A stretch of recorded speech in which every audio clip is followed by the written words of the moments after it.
That's him.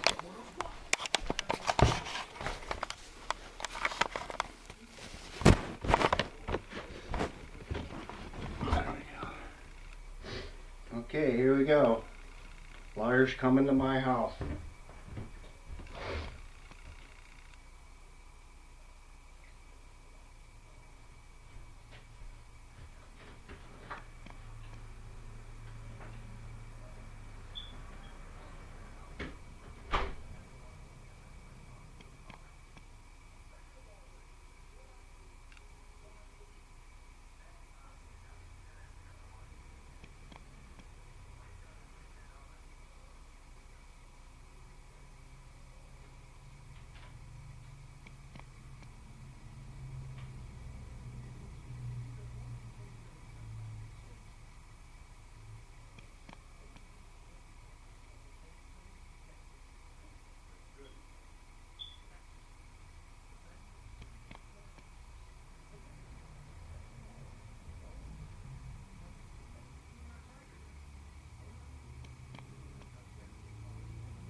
Seat over there, I guess, if you want. Yeah, this will be fine.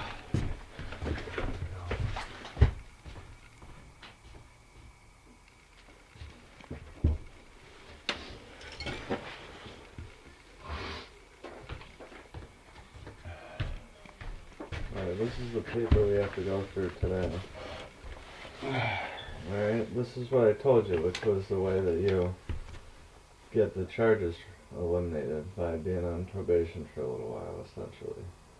This is the ARD, which stands for Alternative Dispute Resolution. So if you go in there, you comply with these terms for a year, then you graduate and they wipe the slate clean.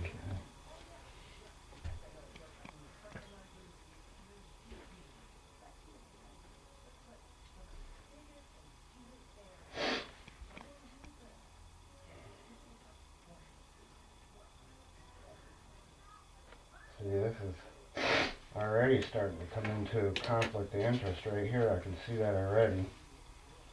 Well, let's just start filling it out and see how far we get, okay? The problem is this is as good as it's gonna get, okay? Now, a couple of questions I got to ask is, after Attorney Miller finally got out of the way, he wouldn't enter any of my legal disputes or legal defenses, Yep. which was, I believe, this one. Yeah, the CIVILLY Act of 1666. Yeah. And also, I presented the court order from the lowercase United States Court before the court And at the clerk's office. yeah, and Judge, So it's on the court record. Why is that not being obligated to? because Judge Pavlak dismissed it. He can dismiss the CIVILLY Act? He did. Whether he can or not's another matter, but he did. I thought that when someone puts evidence before the court, the judge, by law, has to consider it. He considered it, and he dismissed it. So, But he didn't tell you why he dismissed it. not really. It's just, you got the order that just says Well, yeah, I got, Okay. where was it? Here. So listen, you can't appeal that in the middle. So you could appeal that if you go to trial and lose. You could appeal and say he should have done this, but you can't do that right now. So I have to be forced into a trial. I thought the Sesta-Cabi Act, when you put that in, it comes forward with what the court doesn't recognize right now, as far as I know, that everyone's in a state of civil death. Okay, so therefore their rights can't be considered because they're not the executors over their own estates. Well, that's fine, but he threw that out, so we're not dealing with that right now. If you want to raise it, you can't raise it now. You have to raise it on appeal. That's what I wanted Attorney Miller to do. I wanted him to do that all the way back when we were first starting out here in Bradford in Prentice County. Well, you got raised because you raised it, and it got thrown out. So now we're stuck. Okay. Now we got to deal with this. Okay. So you can go to trial, and by the time you appeal, you're already gonna serve your sentence. You can appeal this issue, even if you win it. If you get sentenced to like 60 days in jail, there's no way you're getting an appeal through to the higher court in 60 days. You're gonna sit in jail for 60 days before they ever listen to this. So there isn't anything that you personally can do to stop the trial and reconsider the paperwork I've already entered in, which is Dan Herbert Tucker divested title of that last name. No, he already threw that out. I don't understand. How can he just throw that out? No, he did. He said he's not considering it. We got the order. So, since I basically took took all my stock out of the United States of America, Yeah. okay, which means I absolutely can collect no benefits whatsoever, he still wants me to play this other game. Yeah. He might not even understood what you filed, but again, you can't appeal that right now. You can't appeal that decision in the middle. So if you want to win that issue, I don't know if you can or not. I'm not telling you you can or you can't, but I'm telling you you'll probably sit in jail for a while trying to do it, which doesn't make much sense. Did you get your transcripts? I have the tape of the preliminary hearing. I do have the tape. Did you listen to it? I did listen to it. So there you go. It's obvious that they lied. Well, there's some issues there. All right. There was no probable cause to yank us out of the vehicle. He That's- followed us for almost 2 miles after he said I went through this alleged Yeah. stop sign. Well, listen, that's questionable as well, and we can go through with that hearing. The problem is, if you go through with that hearing, then this offer goes off the table, and that hearing's 50-50. Are you gonna win? Maybe not in front of Judge Padlock, okay, on whether or not that stuff should be thrown out. So there's risk there, okay. If you if you know you can comply with them for a year and not get in any trouble, then there's no risk here. You do this. It's already been almost a year. Well, yeah, it's a year from when you enter this is what the term's going to be, okay? Then you do this. You avoid the risk. You comply with them for a year and they dismiss the case. And the good thing about that is it's like it was never there. It's not going to be on your record. There isn't going to be a record. Okay, of so this. if I go along with this, Yeah. are all of these other charges that kind of came along after I became sovereign gonna go away too on top of it? I can't deal with all that other crap. See, this is Oh. where it's like, okay, I'm gonna agree to this, and then the next thing you know, in a few weeks from now, Judge Luther down there is probably gonna send the cops out to arrest me again because I ain't paying the charges for no insurance, no inspection, no registration when I'm still living that way right now. According to my documentation, the forgiveness in the executor document puts me in that sovereign state of being. Do you have car insurance? No. Well, you have. In order for me to do that, that would be just like going up to the courthouse and taking all that paperwork and saying, oh no, I was just kidding. You know, I was only kidding. I didn't want to be part of the United States Inc. anymore because they're basically creating a scenario where all the law enforcement doesn't realize that these attorneys and these judges and these prosecutors are basically hauling Americans in, committing genocide against them in their poor state of history. Well, you have, in order to operate a vehicle, you have to have it insured. There is no law. Show me the law. Tell me the law. I can get it for you. It's a code and a statute. Yeah. That's basically what is the whole problem here and why that court case came about. And it's over with. They lost. The federal state lost. They're right here. They're guilty of that one right there. Table 9. No laws of exception or rules of exception shall be passed. Shall be proposed. And that's all Congress does.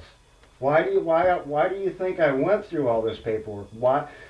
I don't want to be part of the genocide that is actually going on under the guise of the colored law. That's why they lost. Right there. All right. They had all that money taken away from them. And right now, everybody that is in these other district courts. Let me ask you a question this way, right? If I go, and I've done it before, to, say, Spain, or Italy, Portugal, France, any of those countries, alright? Right. I'm over there, I'm not a citizen, alright? I don't belong to their society in any way, okay? But I go over there, and, you know, somebody pisses me off, I stab them, alright? Right. Do you think I have any grounds to say, oh, you know, I'm a U.S. citizen, so fuck you guys? Obviously not, because the public law is clear on that one too. If you harm somebody, there's no sovereignty. If you damage their private property, drive your car through a storefront, whatever. All right, well there's no sovereignty. That's where you get into it with car insurance, because the whole purpose of it is what if there's damage? Right. Okay. And in accordance to the public law, in necessity by trust, everyone's got to start doing is obeying the public law, and that trust will take care of these things that we have now in our society. That back when they created the law that says no rules of exception shall be proposed, it's all going to take care of itself. That's what that money's there for. It's there to protect humanity. All right. Well, you know what I mean? And as far as what I got going on here, well, obviously, if I crash into somebody, I'm fully accountable. I have to pay the damages. Well, do you have like $500,000 if you have that much damages? I've never, in my whole entire life, ever came into a situation like that. Happens all the time. You get a stupid car accident, you break somebody's back, and then you're getting personal injury damages, and they're huge. And that's why we make people buy car insurance. Right. I do understand where you're coming from and the logic behind it. But at the same time, this whole entire country is going through a process where they want the lawyers, they want the attorneys and these judges to realize that, look, you've been playing an unfair game for a very long time against us. Well, listen. And there is a way to resolve the insurance issues and stuff like that. I mean, if I wanted to, I could probably go out and buy some kind of insurance for that car that doesn't have anything to do to deal with the Department of Motor Vehicles or the Department of Transportation, which is just all they are. If you go back through history and you seek them out, they were the main slave traders in this country. The Department of Transportation, before that it was, oh jeepers, I can't think of the name of it right offhand here. East India Trading Company is what it was called. Okay. But regardless, I'll go along with these agreements, but I got some things that I want back. I want that plate back, the other one. And I found out from my neighbors, they all actually bitched at the cops and told them to get away from my car. They didn't have the right to do that, but they went and laughed and did it anyway. But I want that plate back. It was Bradford Township that took it. Not the city? I want, or the city rather. Yeah. Okay. You guys up at the courthouse, you still have my Galaxy Megaphone. I'd like to get that back. Who has the Galaxy Megaphone? I believe, well, it was Ryan, I believe, was the district attorney that took care of little Jose's, the one that, with my daughter and all that, when I recorded him beating him. They have your phone from that? Mm-hmm. They still have it. My daughter several times has tried to get a hold of Linda Close, I believe is her name, and she's the one I gave the phone to. Mm-hmm. And they told us after the trial was over, 30 days after they don't appeal, then you get it back. She's tried several times getting a hold of her, leaving messages on her phone that we want the phone back. You know, that's like a $500 phone. Yeah. But, and I also, that when I got arrested last time there and sat in jail for 2 days, they took $297 from me. And when I left, the day I left, they says, well, if you don't come and pick it up Monday, we're going to mail it to you. I still haven't received it. So if you'd like to write that number down and the name of the guy that took the money from me. Wait, that was on you when you went into jail? Yeah, it was my rent money. And they didn't give it back?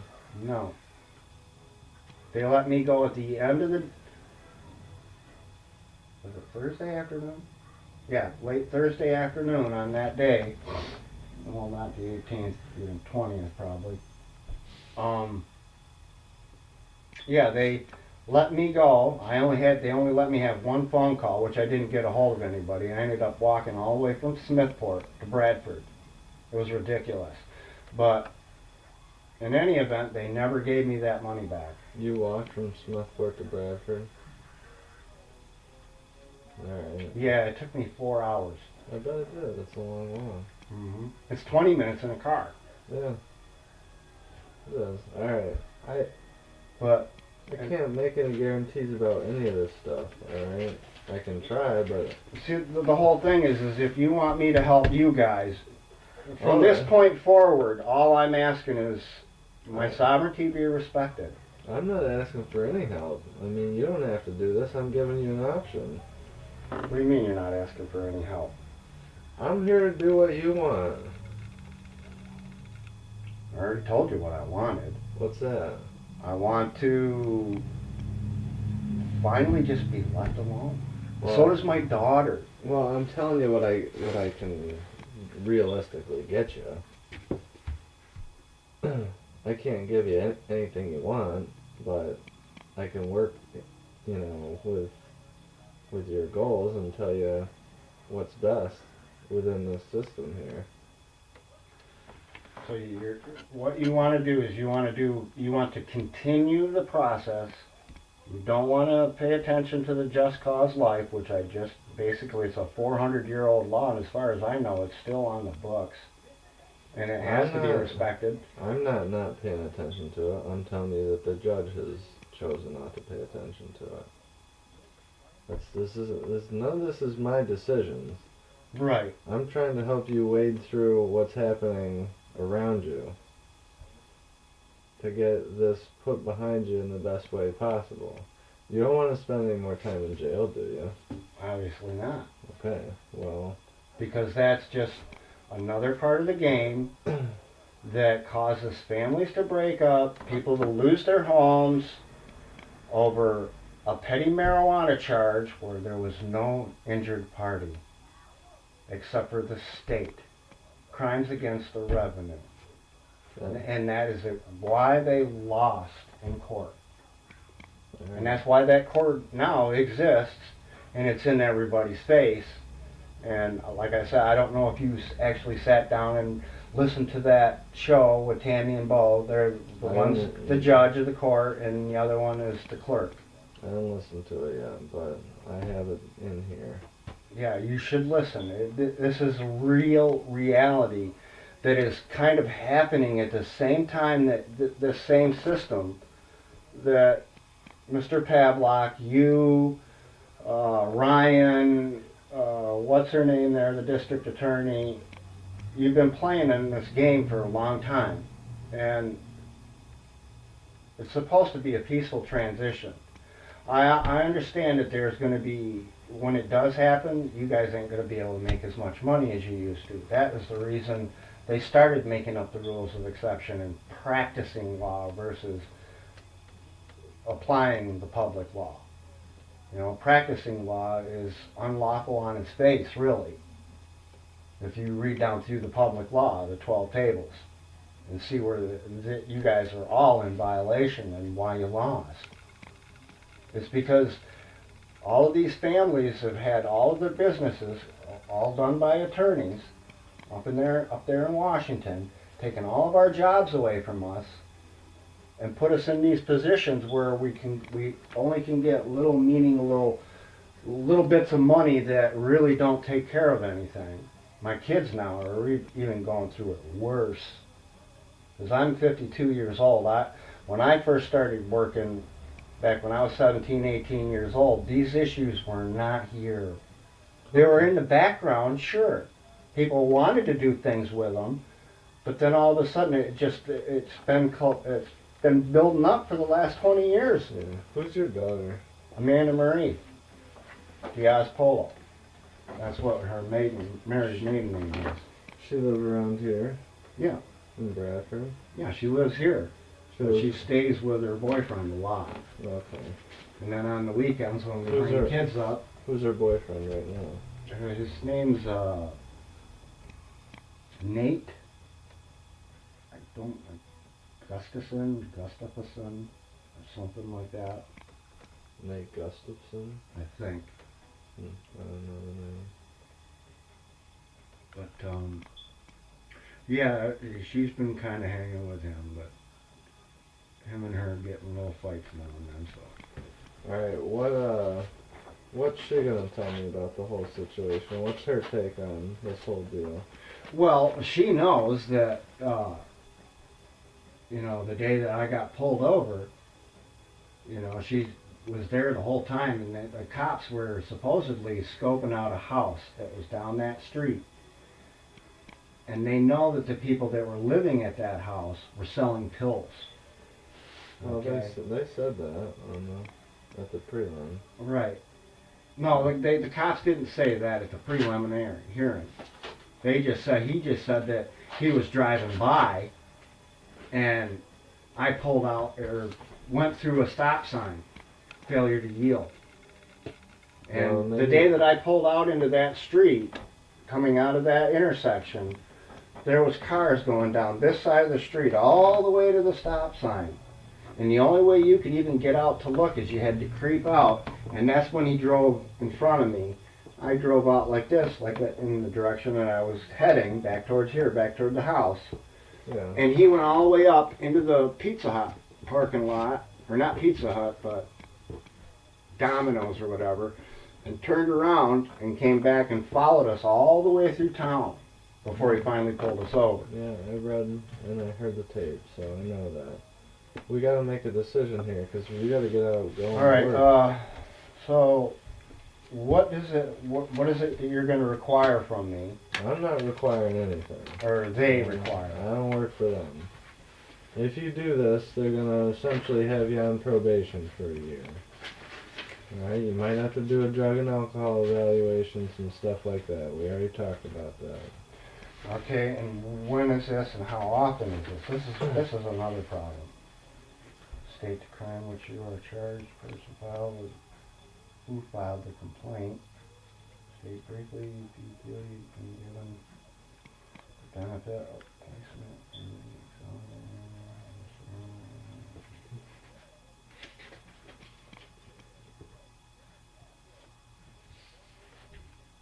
You don't have to do it. You can proceed to trial. But then you're gonna be stuck with whatever happens.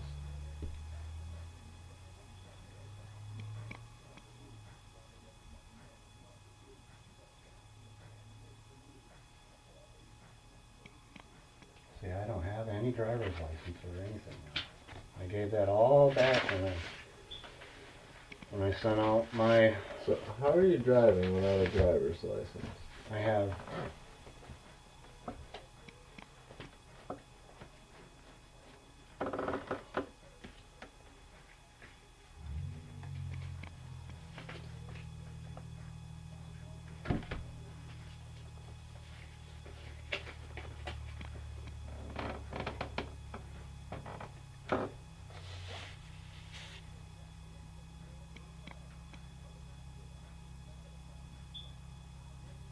and that's what I showed the cop that pulled me over in December.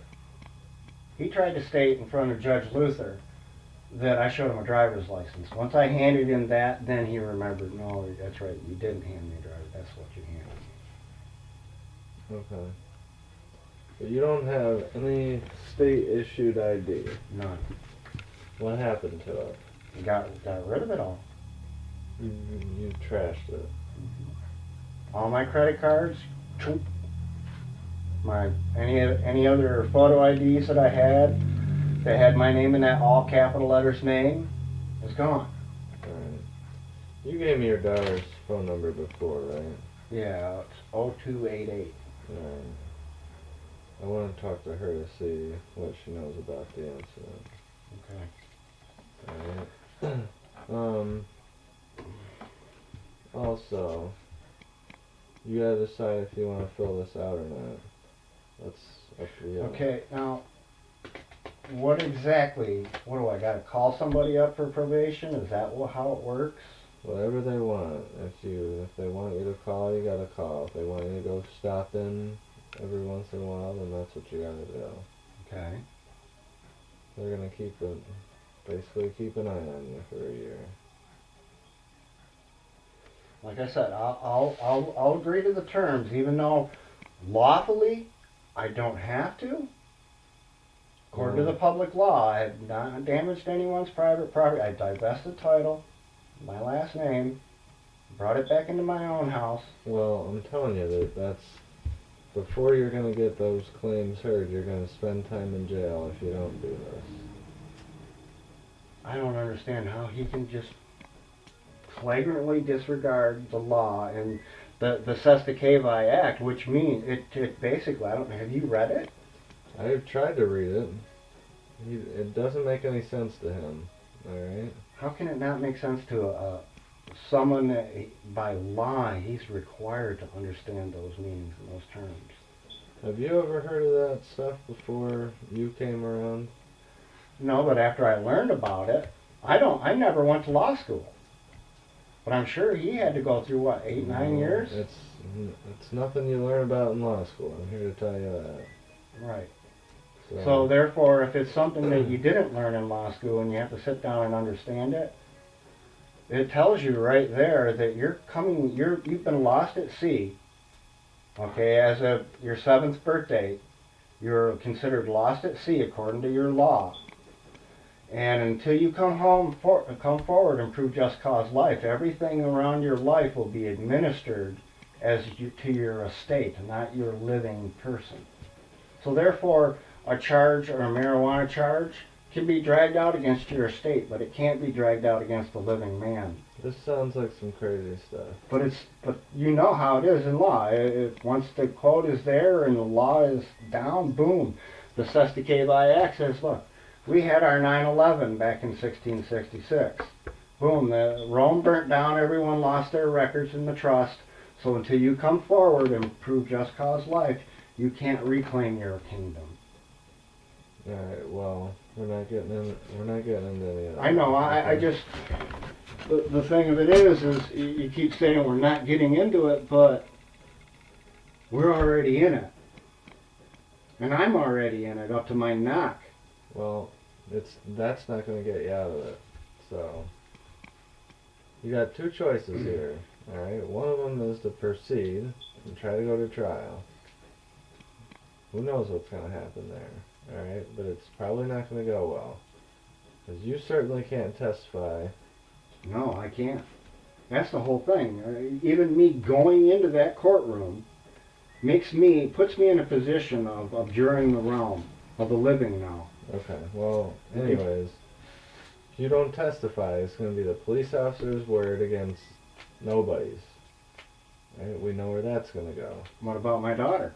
Well, she can she might be able to testify. I'll talk to her. But, anyways, this, you know, you got to comply with them for a little while, but you could win. The other problem here is it would be a violation for you if you violate any laws that violates the terms of your probation, and right now you're doing that because you don't have a driver's license and you're driving without a registration. So we might just be setting you up to fail with this, and we may just want to. That's why I'm trying to say that if they want me to comply, considering the incident happened, all right, before I entered the documentation in July. Okay, that's when I went up and put in my forgiveness and my executor documents. Basically, So you were still Daniel Herbert Tucker, until July 7th. but the incident happened. You were Daniel Herbert Tucker. Right. Okay. But then again, the action tells you in the STATUTES, it doesn't matter. As long as any action whatsoever, you can enter that paperwork. With the exception of if you damage someone's private property or harm somebody, Okay. which doesn't apply to that marijuana charge.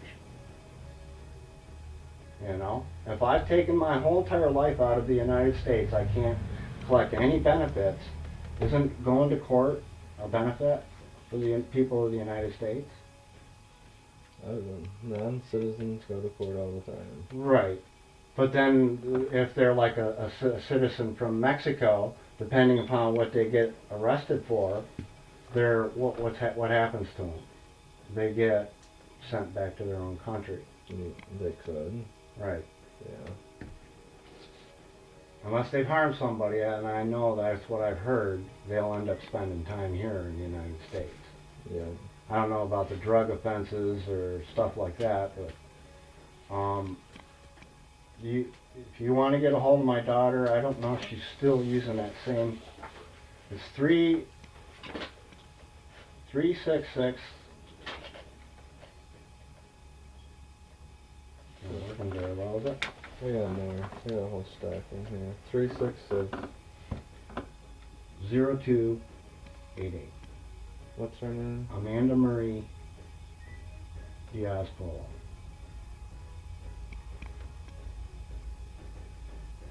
How do you spell that? D-I-A-Z Polo. P-O-L-O. How often do you see her?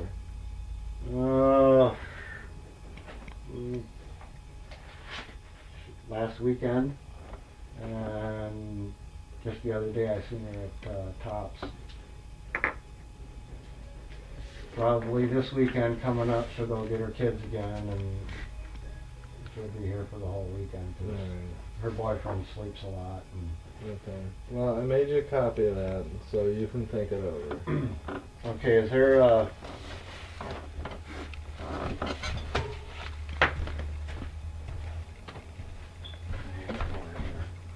is there another number that I can contact you, not your secretary personally? No. That's where I am right now. I'll get you a new number on later this week because I'm moving offices. My office is going to be in Bradford. You're moving this week to here? Yeah. Alright. On Friday. Until Friday, I'm still at the same number. Okay, so I don't have the phone set up in my new office because our lease starts May 1st. So we'll set those up on May 1st and then I'll let you know. alright. But until then, that's where you gotta reach me.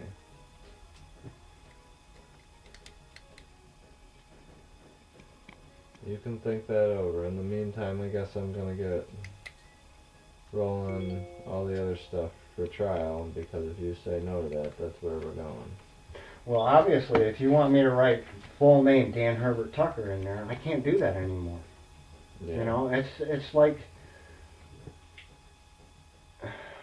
I don't know even what to compare it to. It's like going out and buying a car, but it's not even that. It's like, you know, I totally divested myself from this country. How do you re-enter?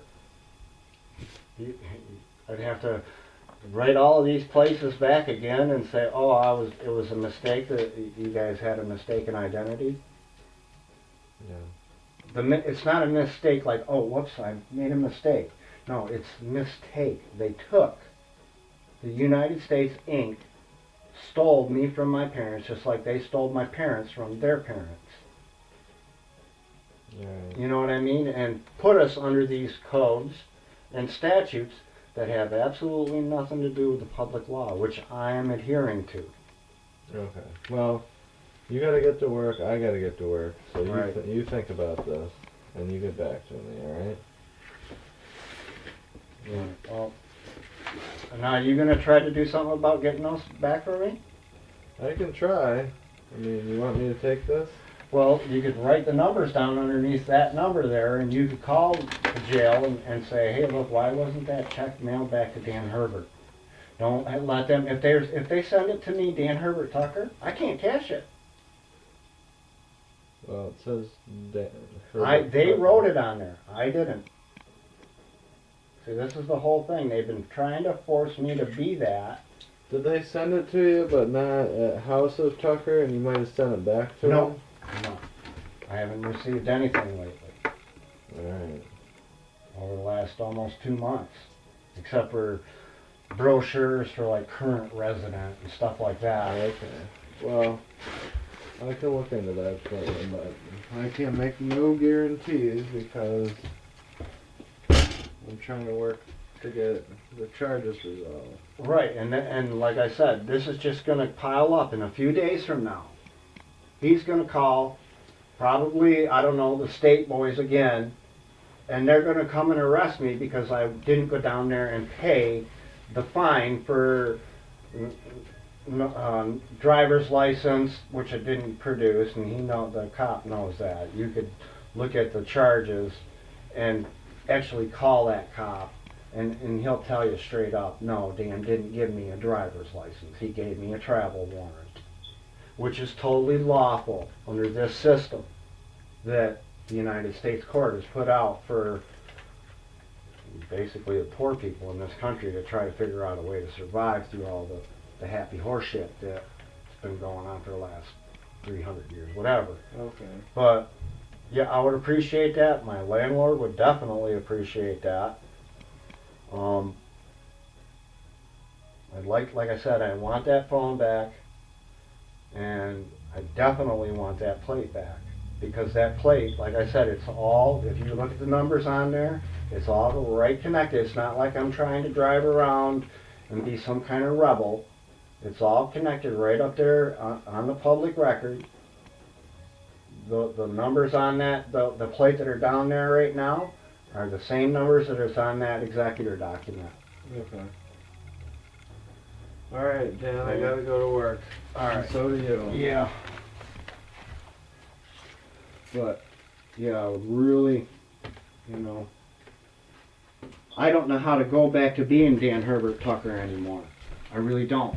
Without making it look like all I did was enter a bunch of fraudulent paperwork that isn't on the uppity up, Yeah. according to public law. Which I know you know, when you went to college, you didn't go to learn about all that stuff that way. But it is a reality now because of that win in court. Okay. You know, and if, like I said, if you go listen to that, just sit down and get away from everybody in your house and listen to Tammy and Bo, you'll see that what they're doing, it's real. I mean, they're, from what I'm hearing, they're going to get ready here to use Department of Homeland Security to go around and arrest all these people that are not going back into compliance with the public law. And they're going to get a plane ride to somewhere they don't want to be. It's called Kim Jong-un, North Korea. We don't want to. No, we don't. That's what I'm saying. There's got to be a way for this to be peacefully resolved. Let me go about my sovereignty when the public law is all enacted. You're darn right I'm going to have something that makes sure that, you know, it doesn't fall out of my pocket directly if I get in an accident in that car. You know what I mean? And same with everything else. They're supposed to release a ton of money to all of us.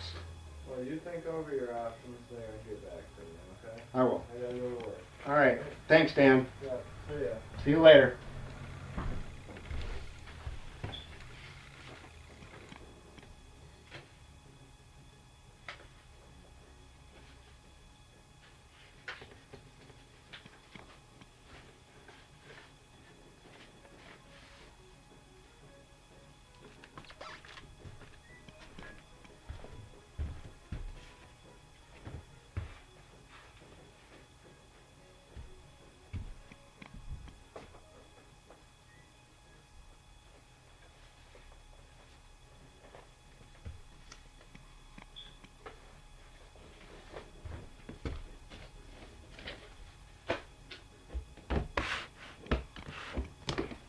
Well, there you go.